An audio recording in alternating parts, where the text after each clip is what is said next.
Buckle up, ladies and gentlemen. This is going to be an intense GPD Duo review. There's a lot of stuff. If you've seen my previous video, there is a ton of things that we can talk about here. We can do core parking, which I've tested. So if you're interested in knowing which way you need to lean on actually getting the best performance out of this in gaming or otherwise, I cover that. If you're interested in PBO, Precision Boost Overdrive, where you can see where we can do not only overclocking on the CPU, but we can also do undervolting on the CPU as well as the GPU. There's a ton of stuff that we have to cover in here, and in fact, it may melt your face off with how much data I've gone over for the GPD Duo here.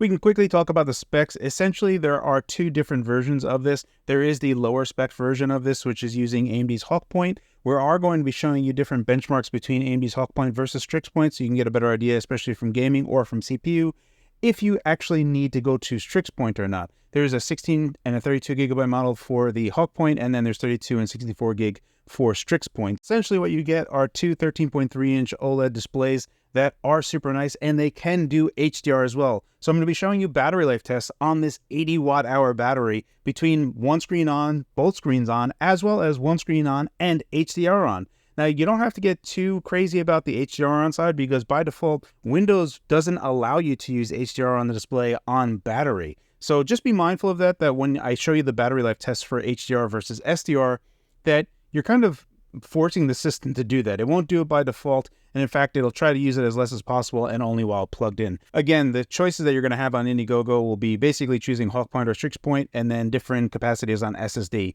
You'll have 1 terabyte, or we're going for the super big monster with 64 gigs of RAM, and that's going to be the most expensive option that you can get for the Indiegogo campaign for the GPD Duo. I'm going to put this down for a second. This sucker is a bit heavy. It's about 4.4 pounds, so anticipate that when you get it. There is a bunch going on. There's a giganto battery, which we talked about. We'll show you battery life in just a second. If you wanted to expand storage, if we go ahead and open it up, it's actually super easy to open the laptop up. All the screws are on the bottom, and there's 2 on the sides. And once you undo all those, there's no clips holding it in, so it comes off very easy. Internally, you can see that there's the giganto 80 watt-hour battery. And then we have the heatsink fan solution that goes off to 2 separate heat pipes that goes off 2 fans. We get really good results being able to cool off 60 watts. We will get to that in just a second. I just wanted to quickly get back to the internal so that we can see that there is an additional 2280 NVMe slot. This is the only expansion that you're going to have outside of the initial SSD that's already installed by default that comes from GPD itself. So if you wanted to, you can do a second 2280 NVMe stick on there to increase storage further, but that's pretty much the extent of where you're going to be doing it. Outside of that, expandability is going to be the Oculink port that you'll find on the outside. Now, I've already done a video on this on my previous video where I showed you it going to my 4090, and it is stellar results there. So more or less, this device, the GPD Duo, is going to be my desktop replacement after this review finishes. So now what can you do with all of these crazy specs? Let's jump back to just the displays themselves, because the displays are feature rich in what they can accomplish.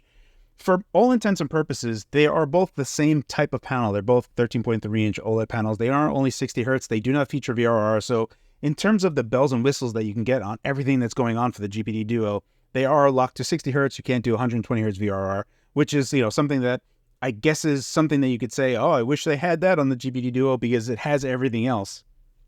For all intents and purposes, this top display, despite the fact the display is the same, it operates very much like an additional monitor via USB-C, like those portable monitors that I have. In fact, you actually have a way that you can connect USB-C alt DisplayPort here. So if you have a Steam Deck, an Asus ROG Ally, or another GPD Win device, you can plug in here and use that to actually use it as a separate monitor itself, which is pretty cool. One side thing that we have to note here is because of this arrangement of how these monitors work is that the brightness for this panel is separate and asynchronous to the primary display on the bottom. Now, that is a small nitpick for me, and we'll touch base on those on kind of like the things that I want to address, things that I wish were a little bit better, because I wish that there was a way to sync these brightnesses up easily through Windows itself. So if I were just to go like this and just lower the brightness, it wouldn't just be the primary bottom one, it would be both of them together. So you do have to kind of adjust both of them. It is nice that you can adjust the brightness between both of them. I just wish that there was an option to do both of them at the same time, which there isn't. Now, one other feature that it has is pen input. So here I just have a regular Surface Pen input, and it works as you would expect. So there is pressure sensitivity going through, and I didn't have to do anything to actually get it to work. I just had to power up the Surface Pen and put it near the display, and it started working. So if you have a Surface Pen and you've used Surface Pens on Windows laptops before, it should operate pretty much as you would expect it to. So pressure sensitivity works, palm rejection seems to work. So really cool stuff that it has. And then obviously you can use it as a tablet itself. So if you wanted to, for whatever reason, not only can you use it as a tablet where it's almost a flat screen iPad-like device, but you can also tent it up and just use your finger to touch on it as well, because each display also has 10 input touch. At its core, I think what this really describes is that what GPD does really well here is that they take a look at any particular product and they say, yes, and. They say, okay, we have 2 displays. Yes, and it is also an external display for something else. Yes, and it also has pen input on both panels. Yes, and it has 10 touch points on each panel. Yes, and they just keep on doing this for each particular component. In fact, when we take a look at the touchpad itself, the mouse touchpad, I wish that it was a little bit larger, but it looks like GPD went with a touchpad that has a lot more features in terms of haptics and gestures. In fact, on the left, top, and right side, there is a invisible scroll bar. So on the top, it actually acts as a horizontal scroll bar, so you can scroll left and right. On the right side and left side, you can adjust brightness and volume respectively. Likewise, the keyboard design that GPD has did here, not just the design, but the feel of actually using the keys is very good. I would not say that I am a keyboard file. I do love specific types of keys, but I don't go super hardcore, but I can tell when I like typing on a particular keyboard or not. And the keyboard on the GPD Duo is really fantastic. I get my typical word per minute. I am a completely organic typer. I never went to typing class. I basically do 80 words per minute, but I'm only using basically maybe 2 fingers, but mostly just my index fingers and my pinkies for whenever I have to hit shift and stuff.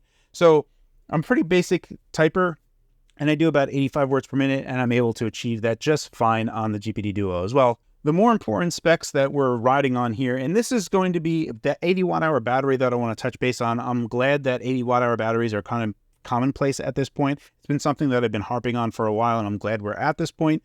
Regardless of which model you choose from, either the AMD Hawk Point or AMD Strix Point, so the 8840U or the HX370, both of them are going to have the 80 watt-hour battery, and typically you're going to have the more or less the same type of battery life. Strix Point is a bit more efficient than Hawk Point, so be aware of that. I'm going to be showing you Strix Point performance here, and if we take a look at the battery test, we're going to be taking a look at that through a few different lenses. We're going to be taking a look at it through the lens of a single screen on versus both of the screens on battery. And basically, if we look at this chart here, what you're looking at is a burn down chart of what the battery is like on one screen, and we get basically around 10 hours of battery life. If we put both screens on, both of these being medium brightness, you can expect around 6 hours of battery life. And this is with a modest amount of stuff going on. This is general browsing, video playback. This is the type of best case scenario that you can expect from battery life. So think about that when you're looking at using this device. Having that second screen on does use a significant amount of power. So just be aware of that when you're using it, even though it is fantastic for productivity, it does eat into battery life considerably. However, what if you just wanted one screen on, but you also wanted to use HDR? We also have battery life tests for that. So using the one screen SDR version, we can see that at medium brightness, we're getting around 10 hours of battery life. However, if we do HDR at full brightness on a single screen, we actually get 8 hours of battery life. So keep that in mind if you wanted to use HDR and battery. And again, Windows by default will not allow you to have HDR when the battery is in use. It will actually prevent you from using HDR because HDR will use more power.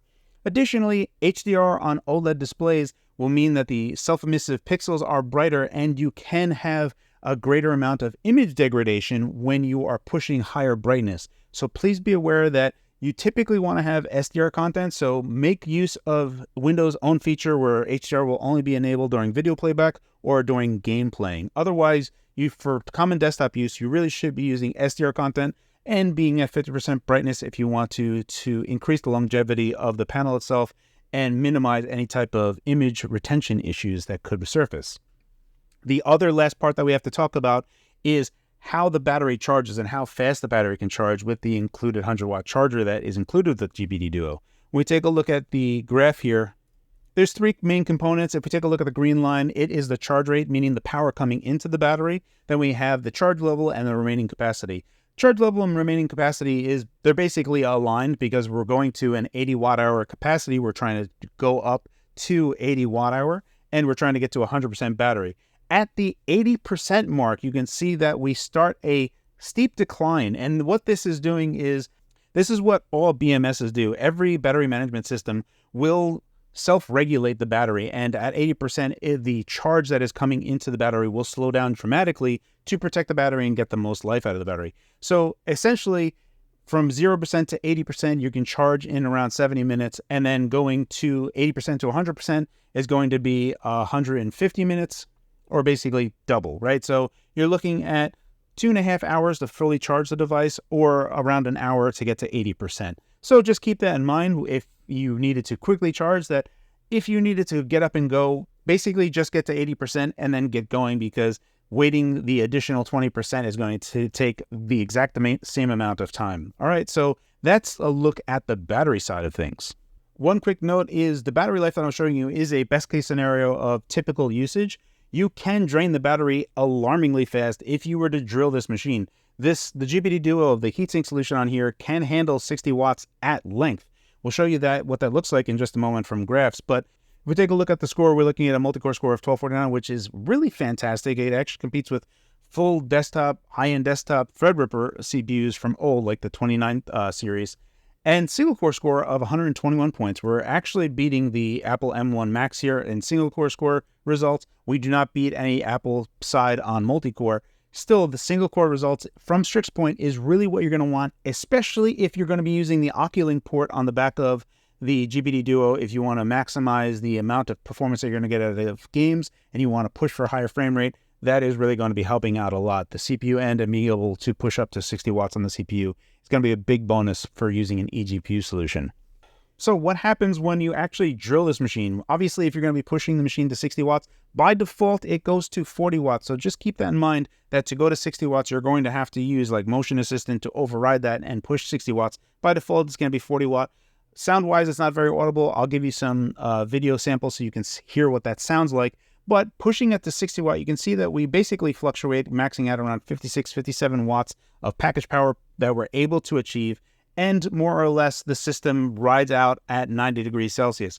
It's worth noting that this machine is not propped up. This is face down on the table at ambient temperature, which is like 70 degrees Fahrenheit. So that is a very good results for what we're seeing here from a laptop being able to push Strix point as hard as we can. Really good results. Probably one of the best results you're going to see from Cinebench on any Strix point laptop. So now when we're talking about pushing a crazy amount of power into this, obviously pushing a crazy amount of power into it, it's going to be loud. You will audibly hear it and it will be annoying. However, 30 watt and below, the device is pretty much silent. It is what I would say is frankly inaudible. What I'm going to be showing you here is results, and I'll kind of like let you just listen. So this is what 25 watt sounds like.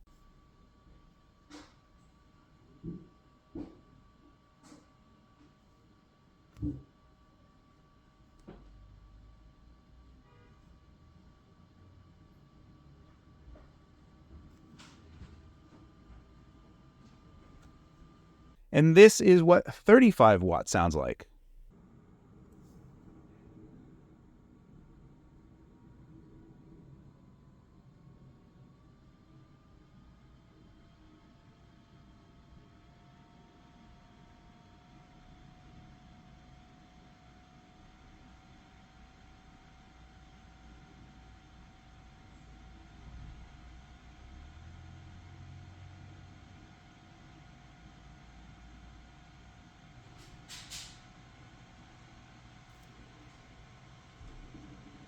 Now, it should be noted here, like it took a little bit of time for 35 watt to ramp up, but it becomes just in the realm of audible. It's not super loud and it's not annoying. And in fact, this 35 watt sound profile that you hear is the default that GPD sets the device at. So you're going to be at like 40 watt anyway. So this is typically what you would hear. If you wanted it to be quieter, you could just set a cap on TDP at like 28 watt and be perfect. It's going to be near silent at that.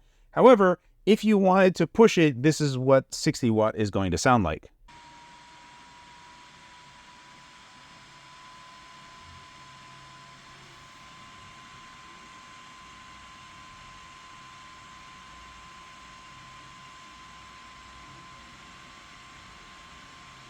All right, so for gaming benchmarks, we're going to be comparing AMD's 8840U as well as Strix Point, and we're going to be taking a look at Strix Point in a lot of different ways here. We're going to be taking a look at Strix Point where we can actually set the memory to 8,000 megatransfers, which is basically 1 gigahertz on the LPDDR5X here. So we can set it to 1 gigahertz versus pretty much what is going to be the default at 937 megahertz or 7,500 megatransfers, which is the top end of what AMD's 8840U can do. But AMD's HALF Point 8840U runs very well at 7,500 megatransfers. Likewise, so does Strix Point. We're going to kind of briefly talk about how going to 8,000 megatransfers is not ideal if you want to use less power.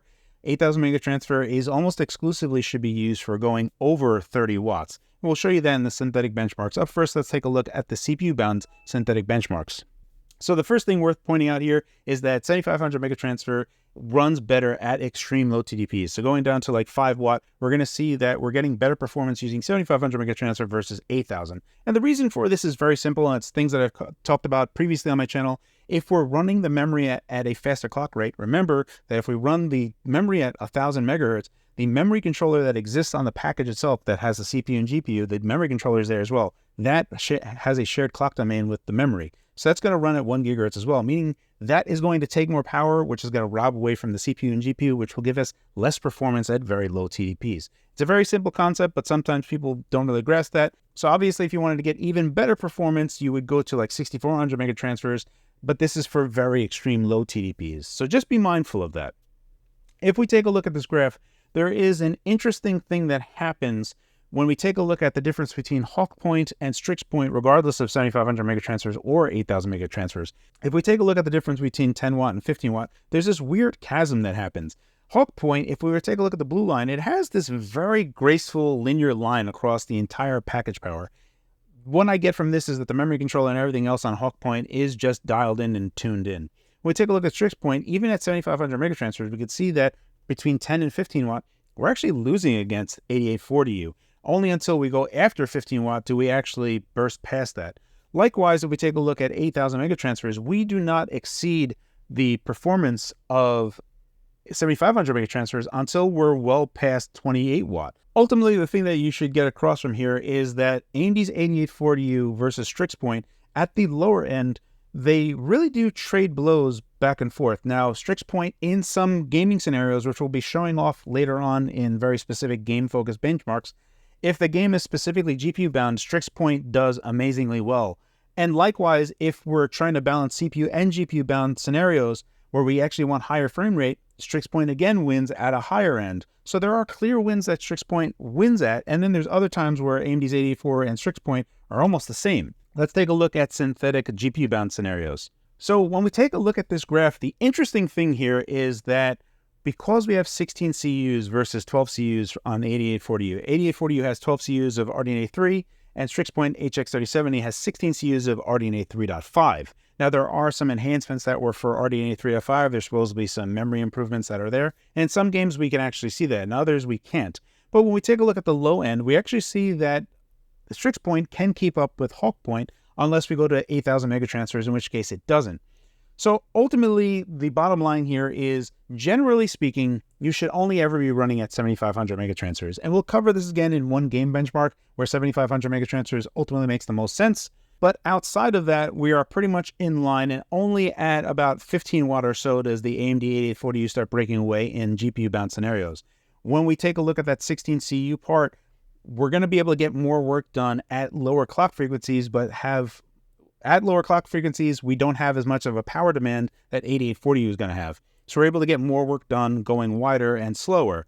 This is why you're seeing on the GPU-bound scenario where Strix Point really starts taking the lead over AMD 8840U. This is one particular situation where you kind of wish that the GPU was a lot better. Ultimately, AMD Strix Point is a very good package. There are some discrepancies here that I would like to see the memory controller just doing things a little bit better, especially not doing as well at 8,000 megatransfers. There is a clear problem with running at 1 gigahertz on the memory. 7,500 megatransfers or 937 megahertz is the ideal frequency to run at unless you're pushing more than 30 watts all the time. So just be mindful of that. These are synthetic benchmarks, but they give you a good idea of the comparison of what you can generally get between AMD's 8840U and Strix Point.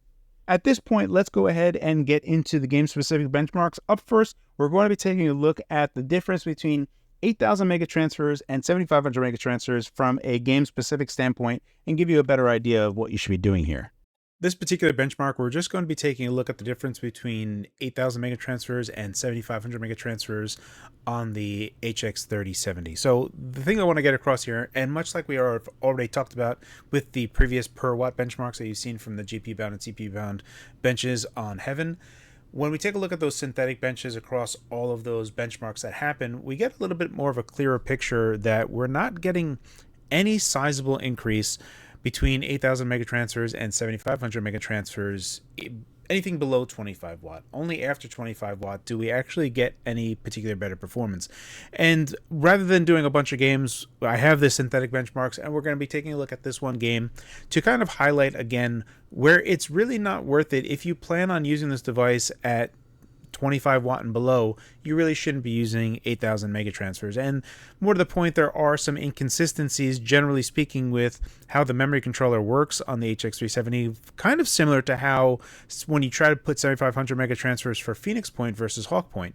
Hawk Point handles 8,500, 7,500 mega transfers much better than Phoenix Point did. We take a look at 10 watt. Effectively, we don't see any difference between the two of them at all. At 15 watt, 7,500 mega transfers is slightly ahead at around 2% different, and our 1 percentile is also 2% different. At 20 watt, again, we're basically the same between all of them, and at 25 watt, it's 1% better for the 8,000 mega transfers, and even on 1%, it's about 3% better on 8,000 mega transfers. So only at 25 watt do we actually see any difference happening with going to faster memory.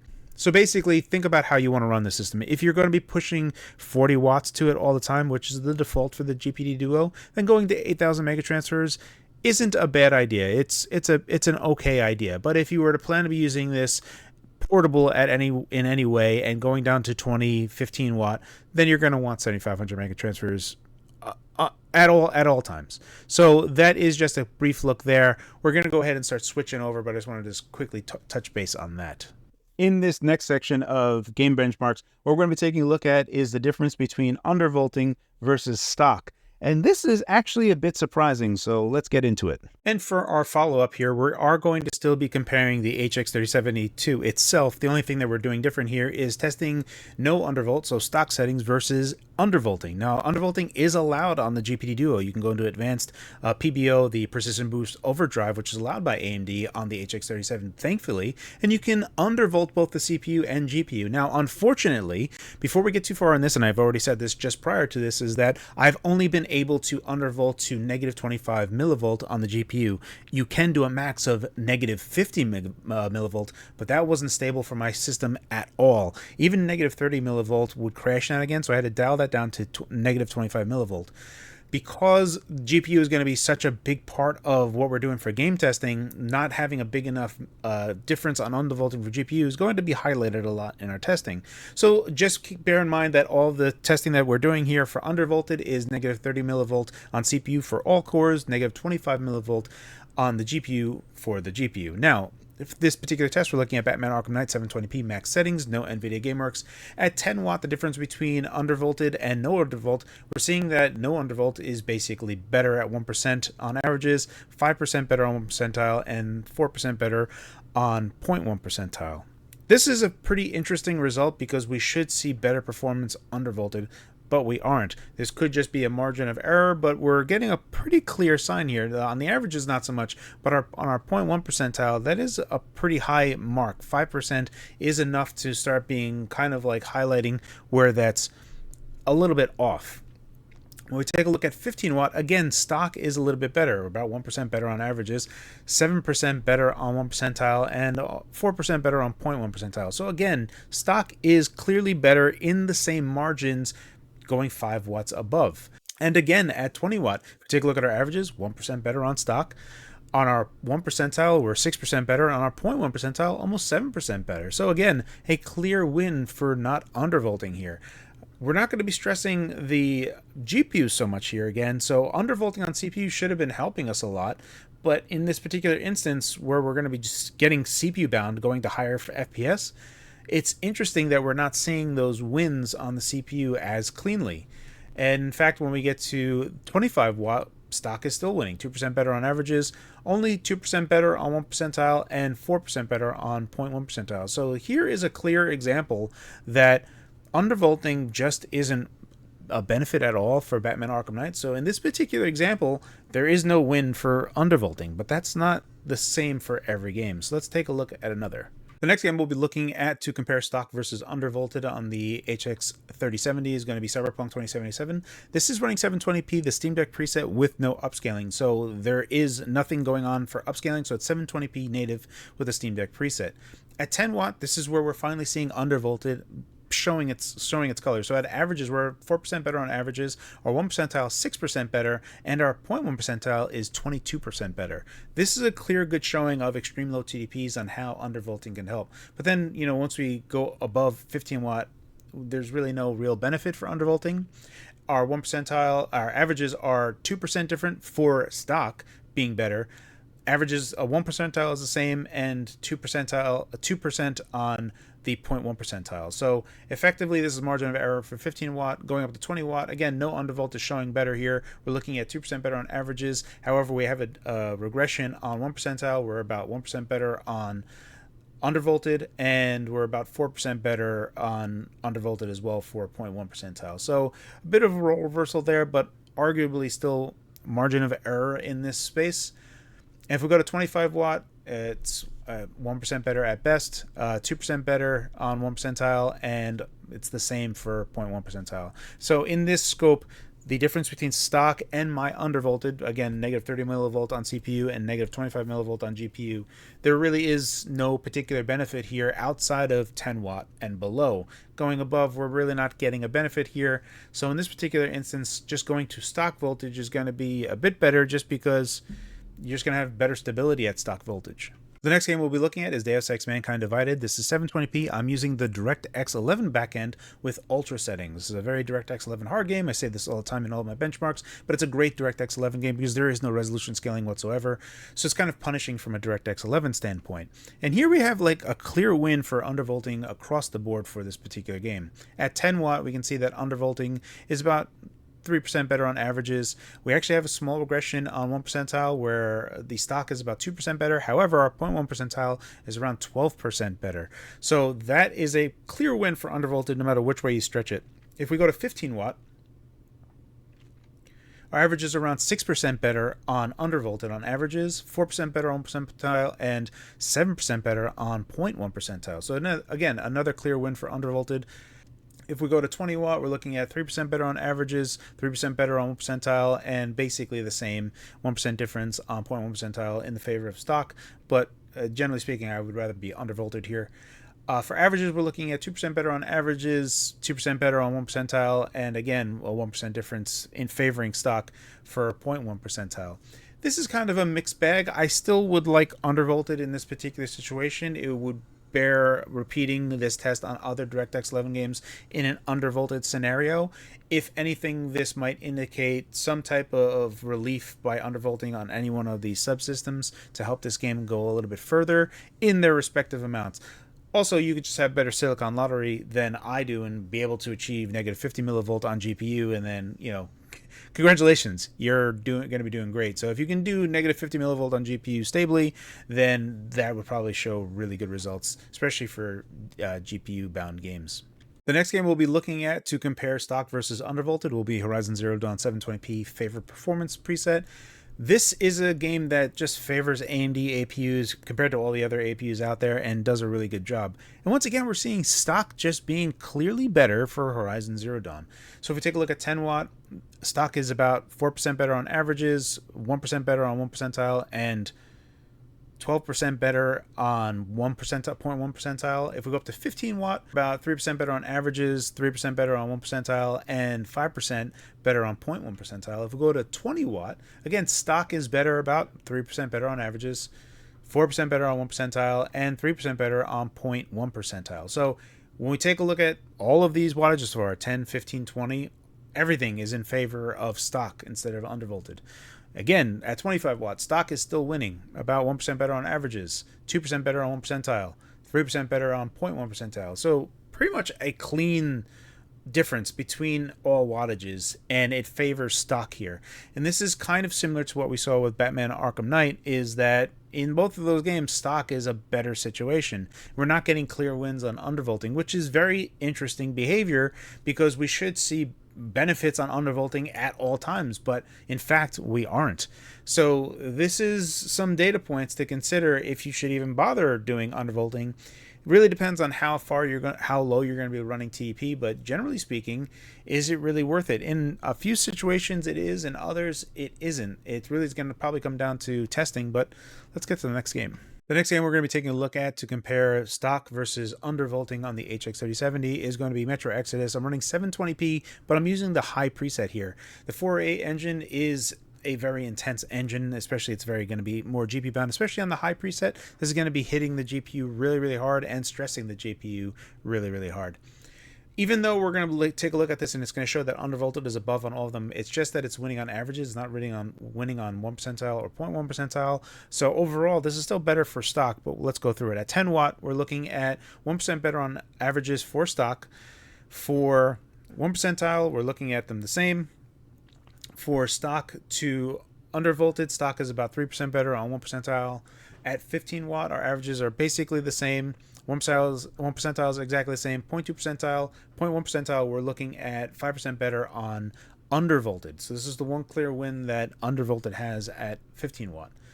At 20 watt, averages are basically the same. Our 1 percentile is less on undervolted. We're about 3% better on stock at 1 percentile, and 0.1 percentile, we're about 4% better over on stock versus undervolted. For 25 watt, effectively the same on averages, but again, we're looking at a regression for 1 percentile and 0.1 percentile. We're about 4 or 5% better on 1 percentile and 5 or 6% better on 0.1 percentile on stock. So again, this kind of really paints a picture where stock is just going to be a better situation. The last game we'll be looking at to compare stock versus undervolted will be Returnal at 720p. I'm using the low preset as well as FSR2 balance, so I am upscaling to 720p, which means I'm using a sub resolution of 720p. At 10 watt, we have a super clear win here. Our averages are about 7% better on undervolted. On 1 percentile is looking like it's 14% better on undervolted, and our 0.1 percentile is 11% better. Clear win at super low TDPs. So this is one area where that negative 25 millivolt on GPU is showing clear dividends, where that is super helping out. Again, Returnal is a very GPU bound game to run, and as a result, also a test. At 15 watt, our averages are about 2% better on stock, so stock is a bit better here. 1 percentile is 0.8%, 1%, effectively nothing. And if we take a look at our 0.1 percentile, we're about 2% better on undervolted. This is kind of a wash here, no real benefit either one. At 20 watt, again, pretty much the same. On stock, we're looking at 1% better. On 1 percentile, we're looking at 1% better. And on 0.1 percentile, we're looking at 1% better. This is like a clean 1% better on stock at all times. Not really that big of a difference or anything really to write home about, but that is what is being shown. When we take a look at 25 watt, undervolted is basically the same, 0.6% better for undervolted on averages. 3.3% better for 1 percentile, and 0.1 percentile, we're looking at 0.7% better for stock. Effectively, no difference whatsoever in these particular situations. For Returnal specifically, undervolting pays dividends. If you can get something better than negative 25 millivolt on GPU, that would be a clear win. But that is what we're looking at for stock versus undervolted. So we're going to follow up with one more test that kind of compares core parking, but I'll get into that right now. One other area, because this was available in the BIOS itself and something that I had mentioned earlier on in my review, is that we have the ability to park cores directly in the BIOS itself. And we can do that in a variety of different ways. We can actually turn off all of the E cores or the 5C cores and just have the P cores running. And we can also do it in half. So instead of 4 P cores, 8 E cores, we can do 2 P cores and 4 E cores, effectively having the system so that we try to align it to only be into a specific section and see which one actually does better results. Specifically, we're going to be taking a look at Cyberpunk because this is one game that isn't getting the benefits that we should be seeing from Cyberpunk specifically. So let's take a look at that. This particular section of the benchmarking video, we're going to be taking a look at the difference of core parking, specifically through the lens of looking at Cyberpunk 2077, because Cyberpunk 2077 is a game that doesn't really show it the clear benefits that other games show. There is a performance delta that is not significant enough compared to where Strix Point and Hawk Point are in other games. So when we take a look at Cyberpunk 2077, I figured core parking would be the best here because we should be able to see what's going on with how Cyberpunk really does like having a lot of CPUs, but when we try to fudge things up, see how bad things get. So when we take a look at Cyberpunk 2077, 720p Steam Deck preset, no upscaling. When we take a look at our averages, we're 10% better on averages. However, when we take a look at our 1 percentile, stock, all 12 cores active, is 54% better. When we take a look at our 0.1 percentile, it's 62% better. So in no world is the core parking for 4 full-fat Zen 5 cores better here. It's the worst situation by far. And it gets even worse at 15 watt. And now 15 watt is over here. 15 watt stock is up here. Just to show you how big of a difference that is.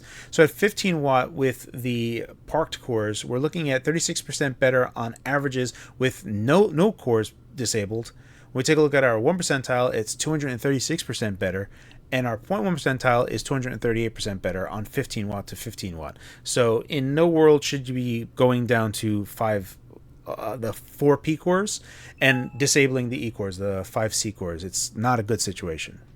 At 20 watt, we still have a really terrible situation. We have 50% better on stock on averages, 50% better on 1 percentile, and 273% better on 0.1 percentile. So again, you shouldn't be using it. At 25 watt, we're looking at 30% better on averages, 40% better, 38% better on 1 percentile, and 33% better on 0.1 percentile. Pushing more power into it makes it less bad, but still, this is overall a terrible result. And if you are wondering if you should disable all the E cores and just have the P cores active, we can have a firm conclusion here that that is 100% a terrible result. Do not do that. However, what if we park cores in a different way? What if we just half what is going on there? So instead of doing 4 P cores and 8 E cores, what if we do 2 P cores and 4 E cores, effectively halving what's on there? So let's take a look at that.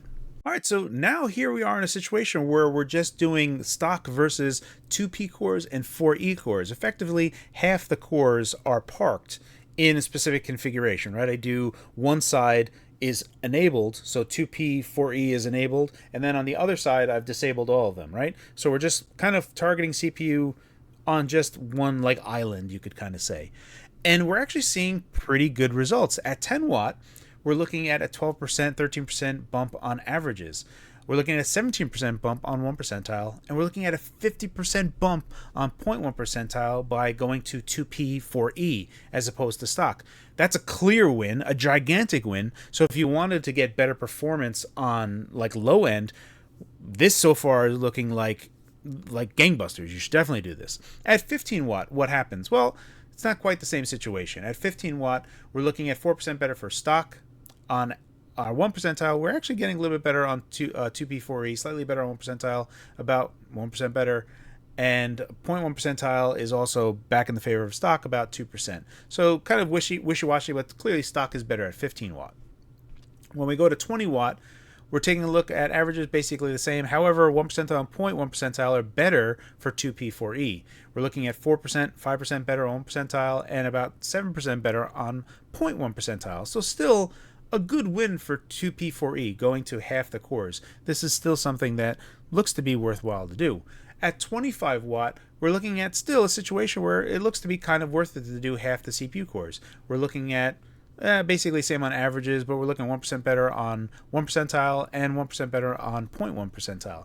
So this is a clear indication that especially if you were fighting for getting the best performance in gaming at very low TDPs, going to 2P4E as your core parking arrangement is very, very ideal.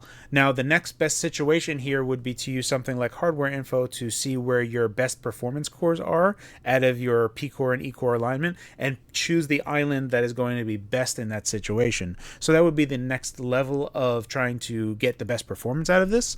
But still, this is really cool information that just having the CPUs, especially on low power side with undervolting, if we were to go like extreme low power, that might be a clear winner here. But that's just a quick look at what core parking does on the HX370 to give you a little bit more information on that. But overall, just being stock isn't that bad, and for most all intents and purposes, it's kind of good.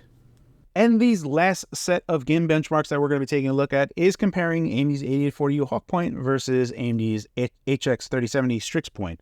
This is going to give you a better idea of how much better AMD's Strix Point is over Hawk Point and where we actually win. Sometimes we have clear wins, sometimes we don't. Let's get into it. Okay, so the first game that we'll be looking at to compare Hawk Point, the 8840U versus Strix Point, the HX370 version, is going to be Batman Arkham Knight. We are running 720p with max settings and no NVIDIA GameWorks.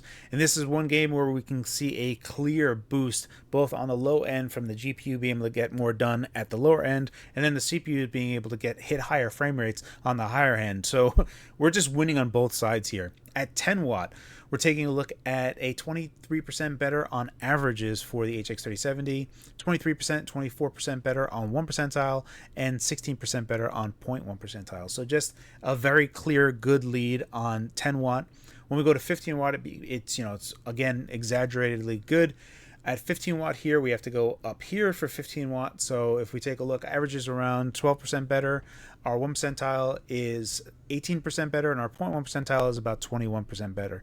Still very good, not as good as 10 watt, but we're going to start seeing the division happen here, right? At the lower end, we're able to do more work on the GPU side. So if the GPU can do more and the CPU doesn't have to spend as much power either, we can hit 50 FPS no problem.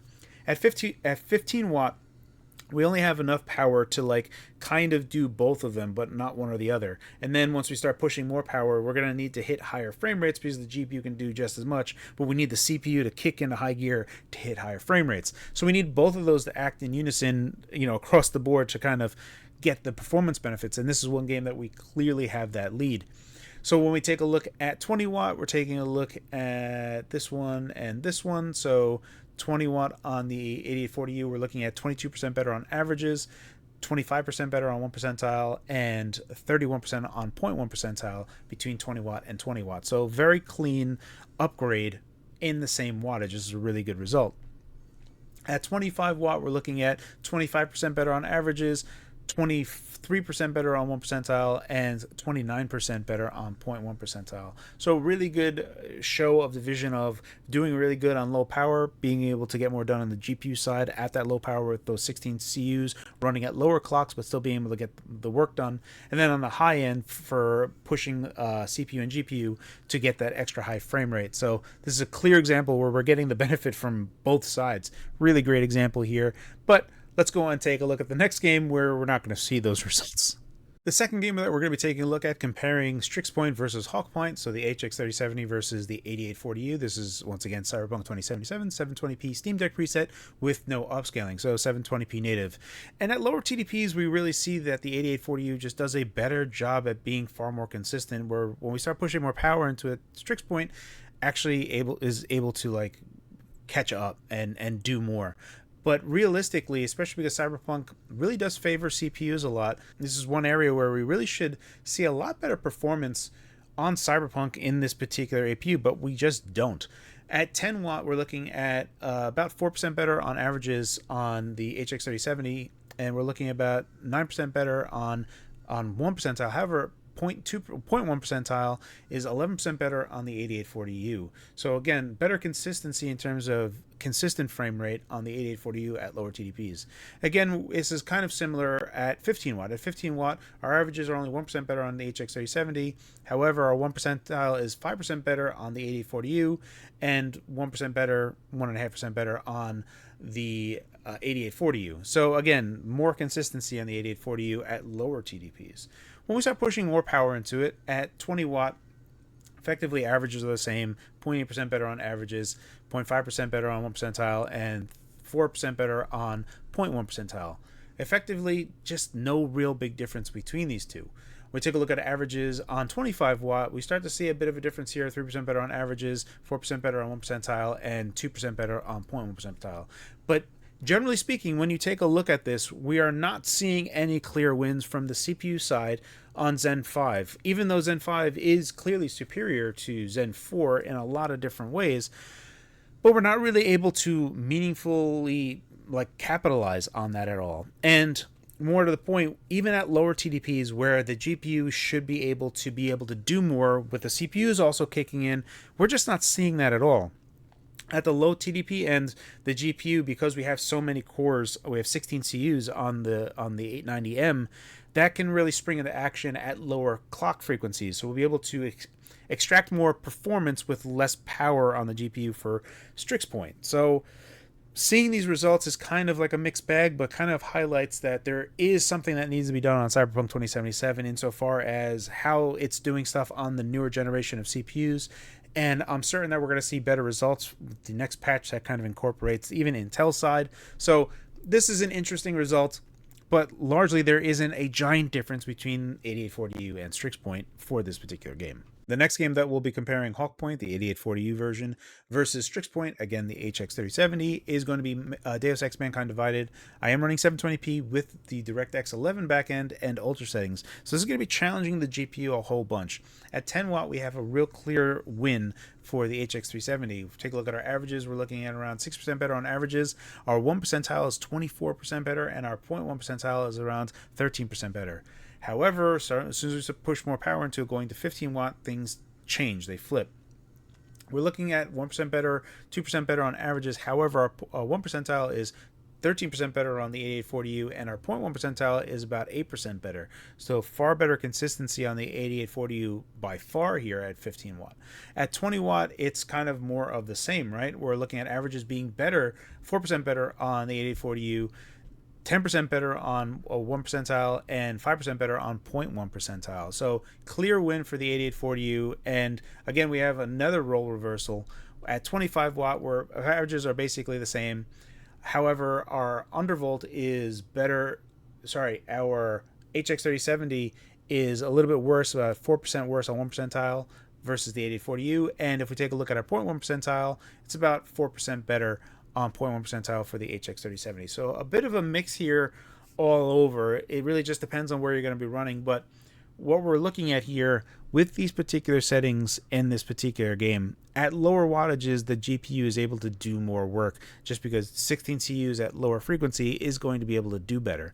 However, when we take a look at these other settings here, we're not really showing anything better. And however, when we take a look at the other TDPs here, we're not really seeing any particular improvement. So the advantages from RDNA 3.5 are not apparent. The advantages of Zen5 are not apparent. So the arrangement of how many CPU cores we're doing and how much GPU we have, we're not getting anything better with the amount of memory bandwidth that we have at higher TDPs. The only benefit we get is at lower TDPs, which is to be expected. The next game we'll be looking at to compare HALF Point, the AMD 8840U versus Strix Point, the HX370, is Ryzen 0 to 720p, and this is the favorite performance preset. So something that's low settings and trying to get a good mix of everything. In this particular situation, we actually have a situation where things look generally better on the 8840U, but consistency-wise, it's better on Strix Point. It's kind of an interesting scenario that we have going on here. So for our averages, the 8840U is looking around 7% better at 10 watt. However, our 1 percentile is about 2% better, and our 0.1 percentile is about 10% better on Strix Point. Arguably, at 10 watt, Strix Point is a clear winner here. At 15 watt, we again have a bit of a difference here. We have 16% better on averages. When we take a look at 1 percentile, it's 10% better on 8040. However, our 0.1 percentile is 15% better on Strix Point. Again, we're a little bit more tightly coupled on the 1 percentile and 0.1 percentile than we are versus the 8840U, which is interesting data, but it still shows that the 8840U is generally a better experience. At 20 watt, we kind of have this same situation, right? Our averages are 10% better on the 8840U. On 1 percentile, we're about 6% better. However, our 0.1 percentile is 27% better on Strix Point. That's pretty sizable. We're having a much tighter cluster here in terms of just general consistency. I would argue that Strix Point is actually better in this situation. Again, at 25 watt, same type of situation, right? We're looking at 4% better at on the 8840U. However, only 2% better on 1 percentile, and then our 0.1 percentile is 24% better. So again, Strix Point is just a better consistency across the board here, and it's interesting insofar as 15 watt is super muddy. And the only thing I can call back to, if I could bring up the graph again, is that if we take a look at Strix Point, there is this gulf of performance deficit that happens from 11 watt to 14 watt. 10 watt, if it did the inside 10 watt and 15 watt, there's just this weird performance deficit where things just kind of almost nothing happens. It's like a no man's land of performance, and it's not as consistent as 8840U is. So I'd almost call that particular data point out that 8840U is far more consistent in terms of linearly scaling performance across every watt, whereas Strix Point, there is a clear problem at 11 to 14 watt, and anything before that or after that is a lot more consistent. But that's the only point that I can bring up that would kind of highlight why we see such a bigger difference at 15 watts specifically. So that's this one, and we'll take a look at Returnal as our last test between the 8840U and Strix Point. And the last game to compare AMD's 8840U Hawk Point versus AMD Strix Point, the HX370, and it's a nice bookend because we start off with a good result and we're going to end with a fantastic result here. Returnal is a very GPU-bound game. I'm running 720p low settings with FSR2 balance, so it is upscaling to 720p. It's a sub-resolution of 720p. However, we're seeing big gains all over, and this may be the one game with that is such a GPU-bound test that we're actually able to see what RDNA 3.5 actually achieves here. Not only do we get better performance at lower TDPs like 10 and 15 watt, but we actually maintain that going up in wattage as well. So it's really impressive to see throughout. Everything on AMD is just banging on all cylinders and delivering everything we need to this particular game. At 10 watt, we're looking at 32% better on averages, 17% better, 18% better on 1 percentile, and 27% better on 0.1 percentile. Moving up to 15 watt, again, this is where the divide starts to happen. Here we have 15 watt for 8840U, and 15 watt for the HX370 is up there. So on averages, we're 47% better on averages, 15 watt to 15 watt. We're looking at 21% better on 1 percentile, and 26% on 0.1 percentile. Clear win again for the Strix Point chip here. At 20 watt, we're looking at 49% better on averages. We're looking at 37% better on 1 percentile and 47% on 0.1 percentile. So again, huge improvement here. At 25 watt, averages are 46% better. 1 percentile is 38% better, and 0.1 percentile is 50% better. So this one game shows you, I think, what a lot of people would kind of feel like you should get out of RDNA 3.5 versus RDNA 3. Having those more cores, even though we have the same memory bandwidth, they're supposed to get more done inside of RDNA 3.5. There's supposed to be some improvements to how memory is handled, specifically on RDNA 3.5. So this is one game that we can almost clearly point to as a clear example of RDNA 3.5 actually working and doing better. The other examples, not so much. Batman Arkham Knight does better on the low end versus at the high end, and has a really good range, even going up to high FPS, engaging those CPUs. At the low end, being able to engage the GPU. Ultimately, Strix Point is a very good chip, but there's just not clear wins everywhere we look at it. So take that in mind when thinking about looking at the 8840 versus Strix Point. It could just be where we are right now. And maybe we're going to see much better improvement in Cyberpunk as the game gets patched later on, especially for Horizon Zero Dawn. That game, it has a remastered version that's coming out, so I'm going to keep with the older version for right now, but there are things here, especially newer version of Windows and later version of Radeon, that maybe we'll be able to better take action on these upgraded parts. So that's a good bookend for this. I think that it's important to note that we don't have clear wins for Strix Point all the time for every game. In fact, we're going to have some regressions and some things that just aren't good. Perhaps we still need some Windows improvements, some AMD Radeon driver improvements to just stabilize Strix Point as it is. But overall, we do see some weird inconsistencies. Maybe there needs to be some BIOS updates for the Aegis side of things, just to fix up consistency from 11 watt to 14 watt. There's a bunch of things here that it still could just be early days that we're taking a look at.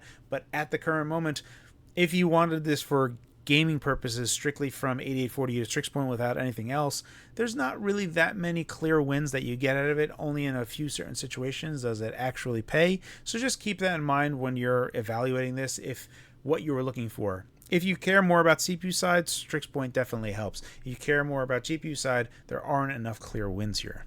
So with that out of the way, let's talk a little bit about AI. Now, we do have XNDNA on the AMD Strix point, and AMD always talks about 50 tops and what that actually means. I had to go ahead and sign up to get the driver for the NPU, and right now it's still very much in a development phase. So if you wanted to use it, you're pretty much looking at it from a development standpoint. Even though I have the driver and I can confirm that it is being used, generally speaking, on Windows, you're going to be falling back to be using the CPUs alone for all of your AI stuff. So that you could just download any open Llama stuff and just get cracking. Now you still won't be using the GPU on there. ROCm support is pretty much not the best yet either, and that's still very developmental as well. Pretty much at the moment, the only type of AI that you're going to be using is going to be hitting the CPU itself. The only benefit being that we can go up to 64 gigs of RAM on the high-end model, meaning that you could have a fairly large model, except going up to a fairly large model like the 11B model or the 70B model, you're going to be using a tremendous amount of RAM, and it's going to be going too slow. You really need to have something faster. At that point, you really should be using something like a 4090 or some 40 series that has CUDA cores, and you're doing that through Oculink. That is going to be a far better situation. Even trying to use ROCm for the AMD side of things on the GPU, that's still very early developmental stages as well. So again, we're in a situation where GPU or NPU wise, it's kind of neither here nor there, and you should not be buying this for that particular segment. So that is something to be mindful of. Other things that we need to talk about is the hinges themselves on here. Now, this is a big, what if, like what's going to happen. I actually plan on using this as my main desktop going forward after this review. I'm more than likely going to have it at a perfect 90-degree angle because it's going to be lined up with my display that I have a 48-inch LG CX48. And I'm going to be having it as a 3-monitor setup. And that's going to be something that I'm really looking forward to. But I don't think I'm going to be stressing the hinges all that much. The hinges themselves, even without the kickstand to hold the screen up, you can have a pretty wicked angle on this device. So even though you don't necessarily need the kickstand, so if you had an idea that you wanted to use this on the lap, but you didn't want to use the kickstand, right now, you don't really need to use it all that much. And it can support a lot of weight. Now, over time, these hinges are going to get wobbly, right? So how much time? I don't know. Just be mindful of that when going into it. But eventually, I think those hinges are going to start giving out and you're going to start needing to use that kickstand. Other things that I wanted to mention here. Now, I got the GPD Duo pretty early on, and the GPD shipped it to me with a BIOS of like 0.4. That was working just fine, actually. And then GPD sent me a BIOS update, which was like 0.6. And once I installed that, what happened was anytime that I would use just a single screen, if I were to disable the secondary screen, what would happen is the primary screen would actually start having this weird interlacing that would show up on the screen. And I've already mentioned this to the GPD. Now, they have already confirmed that this is going to get fixed on a BIOS update. In fact, it was working for me just fine on 0.4, but going to 0.6 is when these issues started happening. I'm just mentioning it just so that you're aware of it. This is something just to keep GPD honest, and obviously I've already talked to them about it, and they're going to be fixing this on a future BIOS update. The other thing that we should talk about is this thing is a gigantic fingerprint sweat magnet. Just having my palms on it, you're going to get these, you're going to see it, right? You're just going to constantly see it. So just be aware that it does show that stuff up a bunch. And I'm going to be using this more as like a desktop replacement, so I don't really plan on doing that. But if you're someone that cares about that a whole bunch, maybe invest in some type of cover on it or something, but it will get in the way. The other part that is kind of a negative to me, but I'm going to just deal with it because I do love it, is I wish that the USB-C ports were on the back of the device as opposed to on the left side of the device. On the left side of the device means that where I'm going to have it on my desktop, it's going to have all these cables going all around, where on my GPD Win Max, which I've been using as my desktop replacement for over a year now, to Oculink, all the ports are on the back, and it kind of just has a nicer look. And now we're going to have cables on the side and one Oculink on the back. So I do wish that the USB-C ports were on the back as opposed to on the side, but that's a small nitpick for it. Overall, I absolutely love the GPD Duo, and this is going to replace my desktop solution that I have right now, which is my GPD Win Max 2 and a 4090. So I'm going to be going to this and to my 4090, and then eventually I'm going to be going to a 5090 to my Oculink eGPU solution. So this has been just absolutely fantastic. I have not had a full desktop in over a year, and I've been using GPD Kit forever now to Oculink as my desktop replacement. And then when I'm done, I just take the system with me and I go out and about and I have all my files and everything in my portable machine as well. If you were looking for something that was essentially a productivity monster, this is something that you should consider. Now, it's not for everybody, right? I don't think that this device is for everybody, but they crammed in so many features and the displays are absolutely lovely. Everything about this, being able to push it as hard as you can up to 60 watts, having all the features to even overclock it, going to 5.3 gigahertz versus just 5.1 gigahertz, doing undervolting. There's a ton of fun that you can have just tweaking this machine. I absolutely love what GPD has done here, and they have done a fantastic job. If you're interested in it, I can recommend either model. The only models that I would recommend is 3 different options. The first one would be, if you're going to go in the 8840U option, definitely go to 32 gigs of RAM. Going to 16 gigs of RAM, I don't really feel is worth it at all. Otherwise, if you're going to go for Strix point, doing 32 or 64 is totally up to you. I love the 64 gig version. If you cared about doing AI in the future, having enough memory is going to be vitally important. Having those large language models will consume every last drop of memory that you can possibly think of. So keep that in mind if you have any future aspirations, if you want to do AI stuff. So that's pretty much it. This is a productivity monster. It does a whole bunch. Hopefully it does everything that you were looking forward to it to do. Thank you so much to my YouTube channel members as well as my Patreon members. Your support really does mean the world to me, guys. This video took a long time to make and it's packed with a bunch of data. I hope this video was informative. As always, guys, thank you for your time and thanks for watching.